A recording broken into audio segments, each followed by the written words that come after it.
Good morning class, welcome back to commerce nook. तो last class में हमने unit 2 start किया हुआ था। आज हमारी उसी की सेकंड क्लास है। तो जो पहला टॉपिक है हमारा that is advantages and shortcomings of e retailing.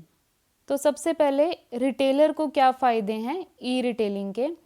सबसे पहला तो फ़ायदा है कि लोकेशन इज़ नॉट रेलेवेंट। यहाँ पर लोकेशन की कोई रेलेवेंस नहीं है, क्योंकि आप ऑनलाइन बिजनेस कर रहे हो तो कोई आपको एक प्राइम लोकेशन ढूंढने की ज़रूरत नहीं है कि कस्टमर यहीं आएगा। ठीक है, क्यों? क्योंकि आप ऑनलाइन बेच रहे हो तो वहाँ पर सभी का एक्सेस रहता है, तो यहाँ पर लोकेशन का कोई ज़्यादा रोल नहीं है। Size of business does not matter. तो भले ही आपका बिजनेस स्मॉल है या फिर लार्ज है, उससे भी कोई फ़र्क नहीं पड़ता है। ई रिटेलिंग में यहाँ पर आपको फिर सारे बेनिफिट्स मिलते हैं। Save cost of wages and premises. Premises होता है बिल्डिंग, तो बिल्डिंग का रेंट भी देना पड़ता है। ठीक है, अगर आपका स्टोर है।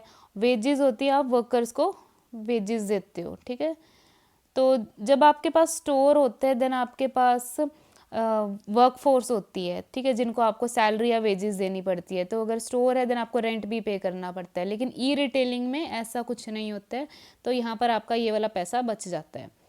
Reach is larger audience. Large number of audience की रीच में होती है ई रिटेलिंग।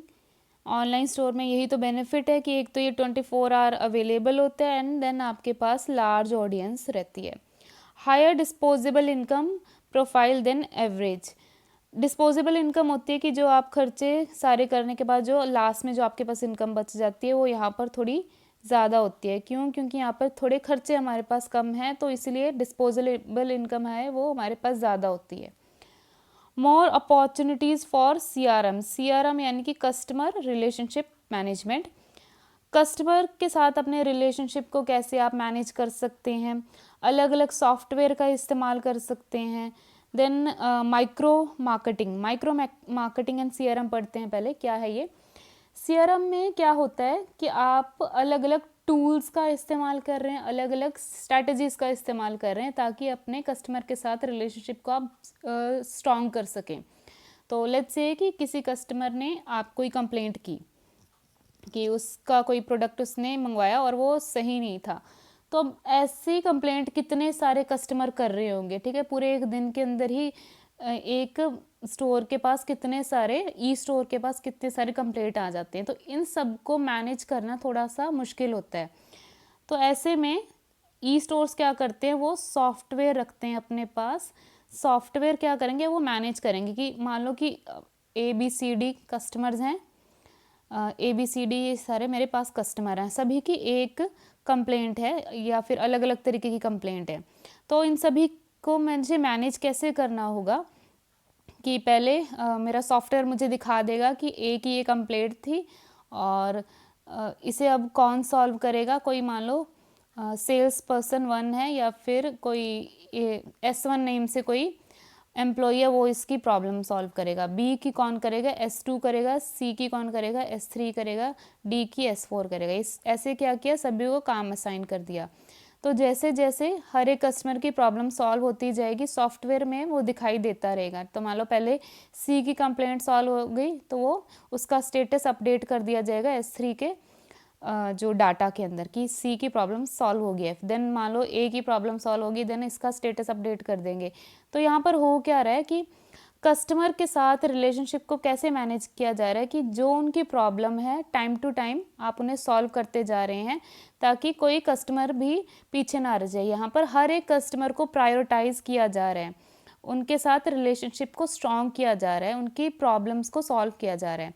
ये तो मैंने आपको एक एग्जांपल दिया कि कंप्लेंट आ गई है देन उसको कैसे मैनेज करेंगे, इसके लिए उन्होंने एक सॉफ्टवेयर ऑप्ट कर लिया है। ठीक है, कौन सा एम्प्लॉई है वो उस कस्टमर को हैंडल करेगा, इस चीज़ का ध्यान भी हम लोग इस सॉफ्टवेयर में रखते हैं। ठीक है, तो ये एक एग्जाम्पल था CRM का। राइट, देन आ गया माइक्रो मार्केटिंग। माइक्रो मार्केटिंग में क्या होता है, एक होता है वर्ड मास मार्केटिंग और दूसरा होता है वर्ड माइक्रो मार्केटिंग। मास मार्केटिंग हो गया, एग्जाम्पल लेते हैं कि मैं किसी 18 से 30 साल के लोगों को सामान बेच रही हूँ, तो मैं इन्हें कैसे बेचूंगी, कैसे एडवर्टाइजमेंट करूँगी, वो हो गया किसका पार्ट, मास मार्केटिंग का। माइक्रो मार्केटिंग में क्या है, मैं बहुत ज़्यादा नैरो फोकस हो जाती हूँ। तो एग्जांपल ले लेते हैं कि मैं फोकस कर रही हूँ 18 ईयर ओल्ड फीमेल जिनके ब्लैक हेयर हैं एंड और उनकी 5 फुट 4 इंच की हाइट है। ठीक है, अब यहाँ पर क्या है, मैं बहुत ज़्यादा फोकस्ड हूँ कि सिर्फ इन्हीं लोगों को मैंने मार्केटिंग करनी है, इन्हीं लोगों को मैंने सामान बेचना है। ठीक है, अगेन मास मार्केटिंग में मैं थोड़ा, मेरा फोकस ब्रॉड है, ब्रॉड फोकस हूँ मैं। इन अलग अलग सिर्फ 18 से 30 के साल के जो लोग हैं उन्हें मैं कैसे मार्केटिंग करूँगी। लेकिन माइक्रो मार्केटिंग में क्या है, मैं बहुत ज़्यादा फोकस्ड हूँ कि मैं पर्टिकुलर एक सेक्शन के अंदर भी एक सेक्शन ढूंढ रही हूँ, देन इनको कैसे सामान बेचना है उसके ऊपर फोकस हूँ। ठीक है, तो ई रिटेलिंग में ये फ़ायदा हो जाता है कि मेरे पास अपॉर्चुनिटीज़ ज़्यादा आ जाती हैं यहाँ पर, राइट। नेक्स्ट है क्रॉस एंड अपसेलिंग। पहले अपसेलिंग देखते हैं। तो लेट्स से कि आपने ऑनलाइन कुछ ख़रीदा, आप देख रहे थे कि आप 15,000 का कोई फ़ोन देख रहे थे आप, लेकिन साथ में ही जो रिटेलर की साइट है आपको उस पर 20,000 का फ़ोन भी दिखाई दे रहा है। ठीक है, तो यहाँ पर क्या करने की कोशिश कर रहे हैं वो लोग कि 15,000 का सामान दिखा रहे हैं। आपकी डिमांड थी कि आप 15,000 का सामान देखना चाहते हैं, लेकिन अप सेलिंग क्या है कि आपको उससे ऊपर का थोड़ा सा दिखाने की कोशिश करें ताकि आप उनसे थोड़ा और बेटर जो सामान है वो ख़रीद सकें। ठीक है, भले ही आपका जो टारगेट था 15,000 का था, लेकिन क्योंकि आपने 20,000 के अंदर जो मोबाइल फ़ोन्स देखे उसके अंदर फीचर्स अच्छे थे, तो अब आप क्या करते हो, थोड़ा सा इंटाइस हो जाते हो कि चलो 15,000 दे रहे हैं, वहाँ पे 5,000 और दे के थोड़ा सा बेटर फ़ोन ख़रीद लेते हैं। ठीक है, तो वो यहाँ पर ऑनलाइन स्टोर में क्या दिखाने की कोशिश कर रहे हैं या फिर क्या करने की कोशिश कर रहे हैं, वो अपसेल कर रहे हैं कि जितना आप ख़रीदना चाहते थे वो आपको थोड़ा सा और प्रीमियम वर्जन आपको शो करते हैं ताकि आप वो भी खरीदने के बारे में सोचो। अप सेलिंग में क्या है, आप जितना खरीदना चाहते हो उससे थोड़ा प्रीमियम वर्जन और ख़रीद सको। क्रॉस सेलिंग में क्या होता है, तो लेट्स से कि आप अगेन मोबाइल का एग्जांपल लेने चलते हैं कि मोबाइल आप ख़रीद रहे हो, साथ में ही जैसे आपने मोबाइल ख़रीदा नीचे ही आपको ऑप्शन आ जाता है कि आप उस मोबाइल का गार्ड भी ख़रीद लो या फिर उसका कवर भी ख़रीद लो, यानी कि फ़ोन केस भी ख़रीद लो या फिर ईयर प्लग्स ख़रीद लो उसके साथ में। ठीक है, यानी कि क्रॉस सेलिंग में आप एडिशनल प्रोडक्ट भी उसके रिलेटेड बेचने की कोशिश कर रहे हो। अप सेलिंग में आप थोड़ा सा जितना आपका कस्टमर ख़रीदना चाहता है उससे थोड़ा अप वर्जन दिखाते हो। क्रॉस सेलिंग में आप एक एक्स्ट्रा प्रोडक्ट को जोड़ देते हो ताकि आपकी सेल इंक्रीज़ हो सके। ठीक है, तो ये थे हमारे ई रिटेलिंग के कुछ एडवांटेजेस रिटेलर के लिए। इवन आपने देखा भी होगा जब भी कोई ऑनलाइन सामान खरीदते हो तो जैसे आप चेकआउट वाले एरिया में आते हो तो वहाँ पर नीचे आ जाता है customer also bought these things. ठीक है, तो वो करने का फ़ायदा क्या होता है कि वहाँ पर कस्टमर को एक तो और चीज़ें दिखाई दे जाती है और रिटेलर की सेल बढ़ जाती है। ठीक है, नेक्स्ट है कि डिसएडवांटेजेस क्या है ई रिटेलिंग के रिटेलर्स के लिए। तो सबसे पहला जो डिसएडवांटेज है कि हो सकता है कि रिटेलर के पास इतनी टेक्नोलॉजिकल नॉलेज ना हो। ठीक है, सेकंड है कि सेटअप कॉस्ट होगी, इन्वेस्टमेंट है और ये ऑनगोइंग कॉस्ट है वो उनको थोड़ी ज़्यादा पड़ती है। तो अगर वेबसाइट उन्होंने अपनी बनानी है देन वेब होस्टिंग भी ख़रीदनी पड़ेगी। ठीक है, डिजिटल मार्केटिंग करनी पड़ेगी, ये साइबर सिक्योरिटी के लिए उन्हें अलग अलग तरीके के सॉफ्टवेयर इंस्टॉल करने पड़ेंगे, सॉफ्टवेयर को अपडेट रखना पड़ेगा। ये सब चीज़ें क्या है थोड़ी कॉस्ट को बढ़ा देते हैं। ठीक है, then complex logistics of fulfilment, जो पूरा का पूरा आपका वेबसाइट है उसको मैनेज करना भी थोड़ा सा कॉम्प्लेक्स काम है। लैक ऑफ ह्यूमन टच, ये तो मेजर इशू है ई रिटेलिंग का कि वहाँ पर आप किसी ह्यूमन के साथ इंटरेक्ट नहीं कर रहे हो, तो वहाँ पर थोड़ा सा इस चीज़ की वजह से वो बैक में चले जाते हैं ई रिटेलिंग। देन नेक्स्ट है uptick slows for goods selected by taste और स्मेल। तो कुछ ऐसे प्रोडक्ट होते हैं जो आप स्मेल करके या फिर टेस्ट करके ख़रीदते हैं। ठीक है, फॉर एग्जांपल परफ्यूम्स हो गए। अब आप अपने घर बैठे तो परफ्यूम नहीं बता सकते कि वो कैसा स्मेल कर रहा है। ठीक है, या फिर कोई लग्जरी फैब्रिक है वो तो आप टच करके ही बता सकते हो वो कितना लग्जूरियस है। फूड का भी यही केस हो गया। तो ये सब क्या है, ये डिसएडवांटेजेस हो जाते हैं ई रिटेलिंग के। ठीक है। देन लेस इम्पल्स परचेजेस, तो आपको याद होगा कि हम लोग इम्पल्स परचेज कब करते हैं कि जैसे ही चेकआउट एरिया में जो कस्टमर है वो देखता है कि आसपास और भी सामान पड़ा है तो वो उस अकॉर्डिंगली और चीज़ें खरीद लेता है, ठीक है। तो यहाँ पर इम्पल्स परचेजेस के थोड़े चांसेस कम हो जाते हैं। नेक्स्ट है लीगल प्रॉब्लम्स। यहाँ पर क्या आ सकती हैं कि डिजिटल लॉज की वजह से थोड़ा कॉम्प्लेक्स हो जाती है सिचुएशन कि हर टाइम कुछ ना कोई नया डिजिटल लॉ बनता रहता है, जिस वजह से लीगल प्रॉब्लम्स भी कई बार रिटेलर्स को फेस करनी पड़ती है।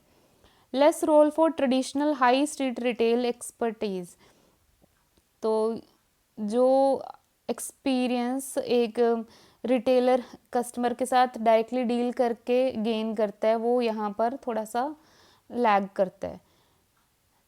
Next is pressure to lower your prices. Online business में क्या होता है कि आपके पास या फिर कस्टमर के पास ऑप्शन होती है कि वो प्राइसेस को कंपेयर कर सकते हैं। तो यहाँ पर रिटेलर के ऊपर बहुत ज़्यादा बर्डन रहता है या फिर बहुत ज़्यादा प्रेशर रहता है कि उनको भी अपने प्राइसेस को कम करना पड़ जाता है, ठीक है। तो ये अगेन उनके लिए डिसएडवांटेज है। After sale care struggles, customer को किस तरीके से आफ्टर सेल सर्विसेज देनी है, यहाँ पर वो स्ट्रगल्स भी इंक्लूड होते हैं। अगर आप डायरेक्टली कस्टमर उनके पास आ जाता है देन तो जैसे स्टोर रिटेलिंग की बात करें, अगर कस्टमर वहाँ पर डायरेक्टली आ जाता है तो साथ के साथ ही उनकी प्रॉब्लम हैंडल हो जाती है। लेकिन जो ई रिटेलिंग में क्या इशू है कि आपको पूरा का पूरा सॉफ्टवेयर इंस्टॉल करना पड़ता है, देन रिकॉर्ड रखना पड़ता है कि क्या कस्टमर की वो जो प्रॉब्लम है वो सॉल्व हुई या नहीं, ठीक है। तो ये इश्यूज़ हैं ई रिटेलिंग के जो एक रिटेलर को फेस करने पड़ते हैं। Next is benefits of e retailing to the customer. Customer को क्या फ़ायदे हैं ई रिटेलिंग के? सबसे पहले तो कन्वीनियंस है, घर बैठे ही वो शॉपिंग कर सकते हैं, सारी की सारी इन्फॉर्मेशन उनको साथ के साथ मिल जाती है। कंपैटिटिव प्राइसिंग ऑफ प्रोडक्ट, सभी प्राइसेस को कंपेयर करने के बाद वो अपना बाइंग डिसीजन लेते हैं। देन उसके बाद आ जाता है कि अपने प्रोडक्ट को वो कस्टमाइज़ भी कर सकते हैं, जैसे उनकी प्रेफरेंस है उसके अकॉर्डिंगली वो उसे कस्टमाइज़ कर सकते हैं। Last is shopping anywhere any time, कहीं से भी कभी भी वो सामान परचेज कर सकते हैं, राइट। ये बेनिफिट्स हो गए हमारे ई रिटेलिंग के कस्टमर के लिए। नेक्स्ट है डिसएडवांटेजेस, कस्टमर्स को क्या है ई शॉपिंग के। सबसे पहला तो यही है कि credit card and security worry, सारी की सारी इन्फॉर्मेशन उन्हें अपनी देनी पड़ती है, सारे क्रेडिट कार्ड की या फिर जितने भी अकाउंट डिटेल्स हैं उन्हें देनी पड़ती है, तो यहाँ पर सिक्योरिटी इश्यूज आ जाते हैं।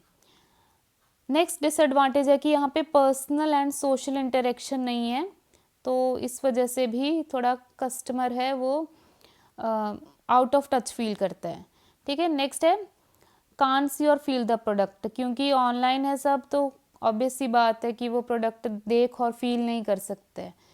Can't be in to receive delivery उन्हें साथ के साथ नहीं मिलती है, उन्हें थोड़ा टाइम पीरियड के बाद वो सामान मिलता है। देन डिलीवरी के एक्स्ट्रा चार्जेस भी कई बार कुछ कंपनीज बहुत ज़्यादा चार्ज कर लेते हैं। Difficulties related to return of goods for refund, कुछ कंपनीज ये होती हैं कि वो लोग रिफ़ंड लेते नहीं हैं या फिर एक पर्टिकुलर टाइम पीरियड के अंदर लेते हैं या फिर एक्स्ट्रा चार्जेस ले लेते हैं कि सामान रिटर्न करना है तो आपको कुछ सामान वो है या फिर कुछ अमाउंट है वो कट करके ही आपको मिलेगी, ठीक है। तो इस रिलेटेड भी कोई ना कोई इश्यू राइज हो जाता है। आजकल तो कुछ कंपनीज ने कंपलसरी कर दिया है कि अगर आपको सामान रिटर्न करवाना है तो आपको वीडियो रिकॉर्ड करनी पड़ेगी अनबॉक्सिंग की, उसके बगैर हम आपसे ये सामान नहीं लेंगे, ठीक है। तो ये these are some difficulties related to e shopping for consumers. Next topic is success factors for e retailing, कि ई रिटेलिंग का जो बिजनेस है वो कैसे सक्सेसफुल हो सकता है। तो सबसे पहला तो आपका काम होना चाहिए अपना जो सर्च इंजन ऑप्टिमाइजेशन है यानी कि एसईओ है उसे स्ट्रॉन्ग रखो। आपका जो यूआरएल है उसे यूज़र फ्रेंडली बनाओ। यूआरएल होता है आपका ये जो आपको दिख रहा है www.wordpress.com या फिर www.agarmintra.com, ये क्या है, ये सब क्या है यूज़र फ्रेंडली यूआरएल्स हैं, ठीक है। जैसे ही वो कस्टमर टाइप करेगा तो सबसे पहले ही मिंत्रा आ जाता है ऊपर, ठीक है। तो वो क्यों आता है? क्योंकि उनका जो यूआरएल है वो एक तो स्ट्रॉन्ग है, दूसरा यूज़र फ्रेंडली है।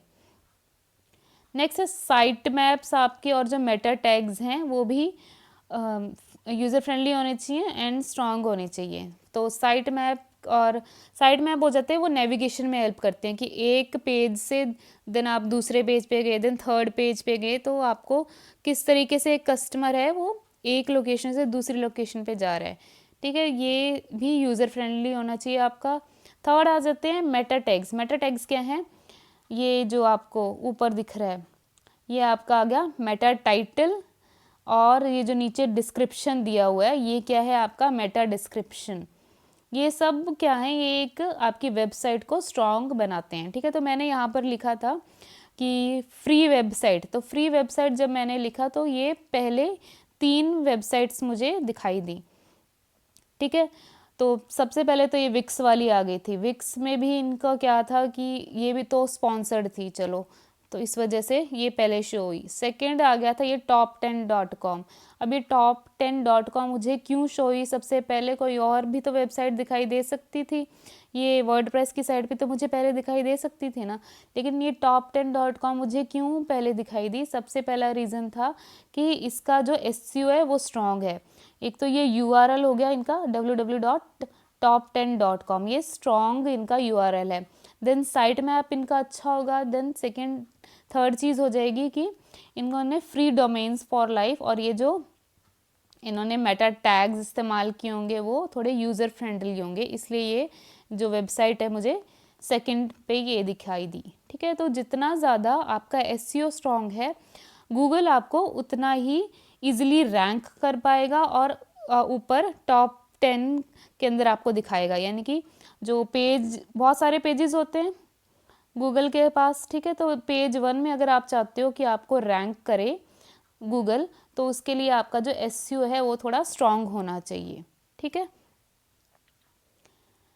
नेक्स्ट है कि फ्लेक्सिबल प्राइसिंग होनी चाहिए, और कुछ ट्रैफिक ड्राइव करने के लिए आपके पास अलग अलग फीचर्स का आपको इस्तेमाल करना पड़ता है। तो यहाँ पर है क्या कि जब भी आप कोई सामान खरीदते हैं ना, तो वहाँ पर एक शेयर का ऑप्शन आता है। उस शेयर के ऑप्शन का फ़ायदा क्या है कि आप उस सामान को या फिर उसका लिंक कॉपी करके आप किसी और को भेज सकते हैं, ठीक है। तो अननोइंगली आप क्या कर रहे हो? ट्रैफिक ड्राइव कर रहे हो रिटेलर के पास, ठीक है। देन नेक्स्ट है shopping cart and checkout. Customer के प्रोडक्ट सेलेक्ट करने से उनके पेमेंट करने तक का ये जो प्रोसीजर है, ये जो फ्लो है उनका स्मूथली चलता रहे, ठीक है। कोई भी बीच में रुकावट नहीं आनी चाहिए उनके एक्सपीरियंस के अंदर, ठीक है। उनके सामान जब तक नहीं खरीद लेते हैं, इवन बाद में भी जो उनका ये जो पूरा का पूरा प्रोसीजर है या पूरा प्रोसेस है वो स्मूथली चलता रहे। नेक्स्ट है कि आपको अपनी जो सिक्योरिटी है वो इंक्रीज़ करनी होगी। ई रिटेलिंग का बिजनेस कब सक्सेसफुल हो सकता है? जब आपका जो कस्टमर का जो डाटा है वो प्रोटेक्टेड रहे और आप प्रॉपर मेजर्स को फॉलो करो, ताकि आपकी इन्फॉर्मेशन एंड कस्टमर की इन्फॉर्मेशन है वो सिक्योर रहे।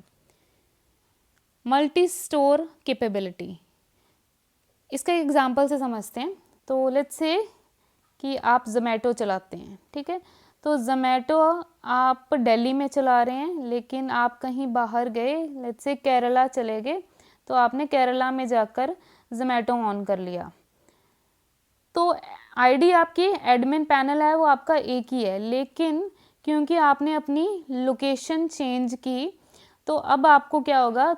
अब आपको दिल्ली वाले स्टोर्स नहीं दिखाई देंगे, अब आपको जो केरला में स्टोर्स हैं, जो रेस्टोरेंट्स हैं, वो दिखाई देना शुरू हो जाएंगे, ठीक है। तो यहाँ पर क्या बताने की कोशिश कर रही हूँ मैं कि मल्टी स्टोर कैपेबिलिटी, तो मल्टीपल स्टोर फ्रंट आपको शो होने लग जाएंगे। जहाँ आप जाएंगे उसी के अकॉर्डिंगली आपको जो प्रोडक्ट हैं या फिर जो भी स्टोर्स हैं दिखाई देने शुरू हो जाएंगे। तो लेट्स से आप इंडिया में हैं, तो आपने देखा होगा कि सारे के सारे जो प्राइसिंग है वो रुपीज़ में होंगे।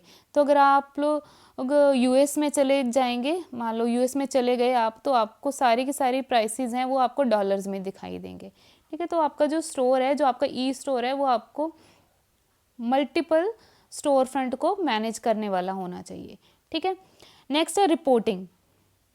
Use analytic to track abandoned carts, new and old visitor behaviour, sales performance. एक और एग्जांपल इसका समझो कि जब भी लेट्स से नायका का एग्जांपल लेकर चलते हैं। नायका वाले क्या करते हैं, जब भी आप उनका सामान कार्ट में डालकर छोड़ देते हैं ना एंड बैक कर देते हो, तो वो आपको साथ के साथ ही या तो ईमेल कर देते हैं या फिर वो मैसेज कर देते हैं। क्या मैसेज करते हैं, your cart is missing you, या फिर you have something left in your cart. तो ये क्या कर रहे हैं यहाँ पर नायका वाले, वो एक रिमाइंडर क्रिएट कर रहे हैं कि आपने अपने कार्ट में कुछ डाल दिया है लेकिन अभी आपने पेमेंट नहीं की है, और ये बार बार आपको मैसेज करते रहेंगे जब तक कि आप पेमेंट ना कर दें, राइट। तो ये भी एक टैक्टिक है कस्टमर से सामान खरीदवाने का, ठीक है, ताकि आप साथ के साथ पेमेंट कर दो और जो भी है सामान जो आपका वो खरीद लो एंड साथ के साथ पेमेंट हो जाए। ठीक है, ये एनालिटिक्स आपको प्रॉपरली मेंटेन करके रखने पड़ते हैं। Then new and old visitor behaviour, की कोई नया कस्टमर आ रहा है तो वो कौन सी चीज़ के ऊपर क्लिक कर रहा है। तो लेट्स से कि आपने कोई फेस वॉश देखा, एक बार उनकी साइट पे देख लिया, क्लिक कर दिया, लेकिन आपने ख़रीदा नहीं। देन क्या होगा, वो बार बार आपकी फीड के अंदर या फिर गूगल के पास आपको बार बार वो ऊपर शो करता रहेगा जब तक कि आप कोई और चीज़ नहीं देखना शुरू कर देते हो या फिर उसे ख़रीद नहीं लेते हो, तब तक वो उससे आपको दिखाता रहेगा। ठीक है, या फिर जब तक आप ना डाटा क्लीन नहीं कर देते हो तब तक आपको सामान वो ही दिखाता रहेगा। तो ये सब ऐसा क्यों होता है, क्योंकि उनके पास, ये ई रिटेलर्स के पास आपका डाटा है। ठीक है, इस डाटा को इस्तेमाल करते हुए वो आपको सारा का सारा सामान शो करते हैं। ठीक है, next topic is fraud and security concerns. तो ई बिज़नेस के अंदर या फिर ई रिटेलिंग के अंदर बहुत सारे सिक्योरिटी कंसर्न्स रहते हैं, रिटेलर के भी और कस्टमर्स के भी। पहला क्या रीज़न है उसका कि हैकर्स है ना, वो कई बार जो मर्चेंट की वेबसाइट के अंदर से कुछ पर्सनल इन्फॉर्मेशन को स्टील कर लेते हैं। ठीक है, चोरी हो जाती है उनके पर्सनल इन्फॉर्मेशन की। ठीक है, तो एक तो ये हो गया कि डाटा ब्रीच का कंसर्न। सेकंड है फिशिंग। फिशिंग में क्या है, कुछ मैलिशियस पार्टीज़ हैं, ये लोग क्या करते हैं, जो एक रेप्यूटेबल रिटेलर की वेबसाइट जैसी ही एक फ़ेक वेबसाइट बना लेते हैं और कस्टमर को ट्रिक करने की कोशिश करते हैं ताकि वो प्राइवेट इन्फॉर्मेशन अपनी शेयर करें, यानी कि जो भी उनके बैंक रिलेटेड इन्फॉर्मेशन होगी वो शेयर करें एंड देन वहाँ पर उनकी इन्फॉर्मेशन वो स्टील कर सकें। ठीक है, उसका मिसयूज़ कर सके इस इन्फॉर्मेशन का। ये हो गया हमारा फिशिंग। थर्ड क्या कंसर्न होता है यहाँ पर, नेटवर्क अटैक। सम टाइम जो मर्चेंट्स हैं वो सर्वर आउटेज का भी इशू फेस करते हैं। ठीक है, तो ये कुछ थे हमारे सिक्योरिटी कंसर्न जो कि ई रिटेलिंग के अंदर कस्टमर एंड और जो मर्चेंट है हमारा यानी कि रिटेलर है वो फेस करता है। अब इसका सोल्यूशन क्या है, यानी कि कस्टमर कैसे अपने आप को प्रोटेक्ट कर सकता है। सबसे पहले तो सिर्फ और सिर्फ आप उन वेबसाइट का इस्तेमाल करो जो कि रेप्यूटेड रिटेलर की हों। ठीक है, यानी कि रेप्यूटेड वेबसाइट का इस्तेमाल करें और रिव्यूज़ एक बार ज़रूर चेक करें। उस वेबसाइट से सामान खरीदने से पहले रिव्यूज़ चेक करें एंड देन ये चेक करें कि वो वेबसाइट है वो रेप्यूटेड है भी या नहीं। सेकंड क्या आ जाता है कि ensure the payment page is protected by SSL। SSL होता है सिक्योर सॉकेट लेयर। तो पेमेंट पेज जो होगा रिटेलर का वो SSL प्रोटेक्टेड होना चाहिए। क्या होता है SSL प्रोटेक्टेड, यहाँ पर ये हेल्प करता है जो आपका क्रेडिट कार्ड नंबर है उसे शील्ड करने में। शील्ड यानी कि जैसे आपने यहाँ पे क्रेडिट कार्ड का अपना नंबर डाला, यानी कि 1 2 3 मान लो कुछ डाल दिया नंबर, तो अब वो एक वॉल क्रिएट कर देता है बिटवीन आपके एंड पे और रिटेलर के एंड पे, कि वो रिटेलर भी आपका जो नंबर है क्रेडिट कार्ड का वो नहीं रीड कर पाएगा, लेकिन स्टिल आपके अकाउंट से उसके अकाउंट तक पैसे पहुंच जाएंगे। ठीक है, तो जब तक कि सिक्योर सॉकेट लेयर है उस रिटेलर के पास, तब तक वो पेमेंट मोड है या फिर पेमेंट पेज है वो सिक्योर है। दूसरी चीज़ इसके अंदर ध्यान देने वाली क्या है कि look for HTTPS in the address bar. देखा होगा आपने कि कुछ वेबसाइट होती हैं, मेजरली सभी के अंदर ही होगा कि HTTPS, कुछ के अंदर सिर्फ P तक ही लिखा होता है, कुछ के अंदर S भी होता है बीच में। क्या होता है ये S का मतलब होता है सिक्योर, कि इसका जो वेबसाइट का जो डाटा है वो सिक्योर है। ठीक है। नेक्स्ट है before buying check for refund और रिटर्न पॉलिसी और any excessive shipping fees. Payment करने से पहले एक बार चेक कर लो कि रिफ़ंड एंड रिटर्न पॉलिसी क्या है उस रिटेलर की, और कहीं कोई ज़्यादा शिपिंग चार्जेस तो नहीं चार्ज कर रहे हैं वो, एक बार ये चीज़ कंफर्म कर लेनी चाहिए। देन लास्ट है जो कि बहुत ज़्यादा ज़रूरी है कि जब भी आप इंफॉर्मेशन या फिर वहाँ पर लॉगिन आईडी डाल रहे हैं अपनी, तो स्ट्रॉन्ग पासवर्ड और यूनिक पासवर्ड का इस्तेमाल करें। ठीक है, जितना ज़्यादा स्ट्रॉन्ग आपका पासवर्ड होगा उतना ही बेनिफिशियल होगा आपके लिए, right. So that is all for today's class. I hope कि आज की क्लास आपको क्लियर हो गई हो। नेक्स्ट क्लास में हम लोग सेशन 2 स्टार्ट करेंगे। ठीक है, see you in the next class. Thank you.